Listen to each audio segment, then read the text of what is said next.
salaamaaleykum yéen a ngi ak Sala bu seen émission fee mu fi ak feneen ceebu keccax laa leen indil ma koy faral di woowe paella Kajoor gis nga ko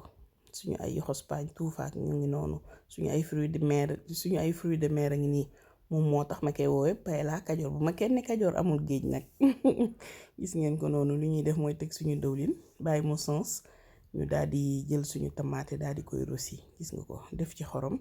def ci élément nokkos yi yéet soble ak kaani xeeñ daal di yëngal gis nga ko noonu suñ ko yëngalee ba pare dañuy bàyyi nag suñ tamaate commencé di dog am na ku ma doon laaj naka la ñuy xàmmeewee rosi bu dog maanaam rosi bu dogee naka lañ koy xàmmeewee loolu beneen vidéo dinaa ko indi incha allah gën ko expliquer comme ça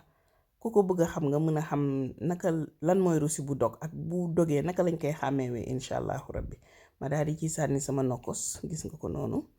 dinaa leen bindal li ma ci def daal di jël sama keccax raxas ko ba mu set ekkati ko daal di ko cay sànni comme ni ngeen koy gisee nii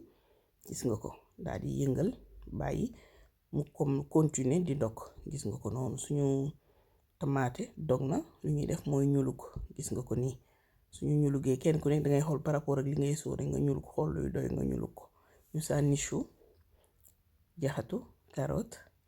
ak navet ak ñàmbi mooy légumes yu dëgër yi ñooy jiitu ci cin tuufatam dafa dëgër ñu sànni ko ci lii yéet bu tooy la dafa neex ci ceebu keccax ñu def ko ci sànni paañ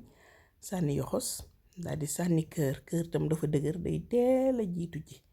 ñu daal di def tamit ñebbe gis nga ñebbe bu wow la waaye dañ ko xooj ba mu gajaf ñu sànni ko ca ñu bàyyi mu box tuuti légumes yi xaw a gànja ñu daal di ñëw jël légumes yu nooy yi daal ci sànni mooy ñoom aubergine ñoom naajo ñoom kànja def suñu crevette bu wow laal suñu tamaate ñamb mënta ñàkk buñ ko ca sànnee noonu gis nga ko daal di jël suñu ay géej def ci def naa géej bër def koŋ def yas gis nga ko noonu beneen morceau géej bi ma jël ko lëmas ko ci bisaab bi daal di ko ciy tëmbal suñu fruit de mer bi ñu koy tëmbal jëluma vidéo bi mais gis nga ñoom crabe a ngi ci ñoom homard ñoom moule ñoom crevette gis nga ko ñoom ñëpp dikk nañu dugal leen ci daal di jël suñu benn geenu koŋ fumé daal di ko cay sànni gu bu neex lay jox suñu ceebu keccax nokkos nañu ba pare xaaj bi la ñuy jël rek daal di ko cay def comme ça suñu ay légumes du lewet beneen xaaj bi incha allah bu ñuy sóor lañ koy utiliser gis nga ko noonu ñu bàyyi mu bax nokkos bi ñor dugg légumes yi gis nga ko noonu ñu baaral tuuti ba mu baar ñu daal di seppi normalement booy tonni moom tonni booy tay nga koy def boo tayee ba pare delloo mais gis nga dama mujjee tay à part mais fekk na ma tonni ba pare amul problème li may def rek mooy ñëw seppi gis nga ko suñu seppee suñu yu dijj yépp dañuy seppi légumes yi fruits de mer yi ñu def nokkos gis nga ñoom ñebbeek ñoom yoxos ak ñoom paañ ak ñoom tuuf ak ñoom kër kenn seppiwu leen ñu ngi ci biir dañ leen di sóoraale ci ceeb bi tey nañu suñu ceeb ñu daal di ñëw sóor ndànk gis ngeen ko noonu yëngal baaje dem ñëw fekk ñam nañu suñu soos lépp ñëw na xorom si normal na lépp normal na ñu daal di tëj mu muus ñu ñëw def premier jekki gis nga ko noonu jekkee nag ci suuf jëmale ci kaw voilà jekki ba mu maase bu mu wóor nañu jekki nañu cin bi yépp lu ñuy def mooy daal di koy maase lewaat ba mu maase rek